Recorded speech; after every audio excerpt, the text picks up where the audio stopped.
Restaurant style special egg noodles ఎలా చేసుకోవాలో ఈ వీడియోలో చూసేసేయండి. దీనికోసం మనం మ్యాగీ యూజ్ చేయొచ్చు. లేకపోతే బయట దొరికే విడి నూడిల్స్ కూడా యూజ్ చేసుకోవచ్చు. ఫస్ట్ అయితే ఒక బౌల్ అయితే తీసుకొని అందులో వాటర్, కొంచెం సాల్ట్, కొంచెం ఆయిల్ అయితే యాడ్ చేసుకొని మంచిగా అయితే బాయిల్ చేసుకోవాలి.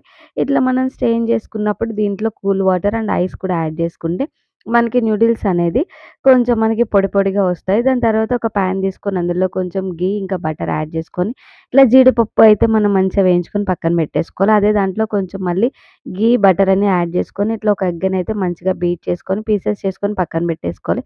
అదే దాంట్లో సేమ్ కొంచెం ఘీ, బటర్, ఆయిల్ అనేది యాడ్ చేసుకొని ఇట్లా ఇంకొక ఎగ్‌ని కూడా మంచిగా బీట్ చేసుకొని అందులో కొంచెం క్యారెట్ ఇంకా పచ్చిమిర్చి యాడ్ చేసుకోవాలి. దీంట్లోనే కొంచెం ఆయిల్, మళ్ళీ జింజర్ గార్లిక్ పేస్ట్, కొంచెం మసాలా పేస్ట్ అనేది యాడ్ చేసుకొని మనం ముందుగా ఉడకబెట్టి పెట్టుకున్న మ్యాగీని కూడా ఇందులో యాడ్ చేసుకొని మంచిగా అయితే కలిపేసుకోవాలి.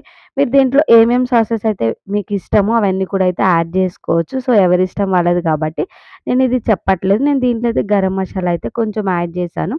సో, ఇది యాడ్ జేసుకుంటే బావుంటుంది. ఇది యాడ్ జేసిన తర్వాత మంచిగా ఒక 5 మినిట్స్ కలుపుకున్న తర్వాత కొత్తిమీరేసుకొని స్టవ్ అయితే ఆఫ్ చేసుకొని సర్వ్ చేసుకొని తింటే రెస్టారెంట్ స్టైల్‌లో సూపరుంటుంది. వీడియో నచ్చితే లైక్ చేసి ఛానెల్‌ని సబ్స్క్రైబ్ చేయండి.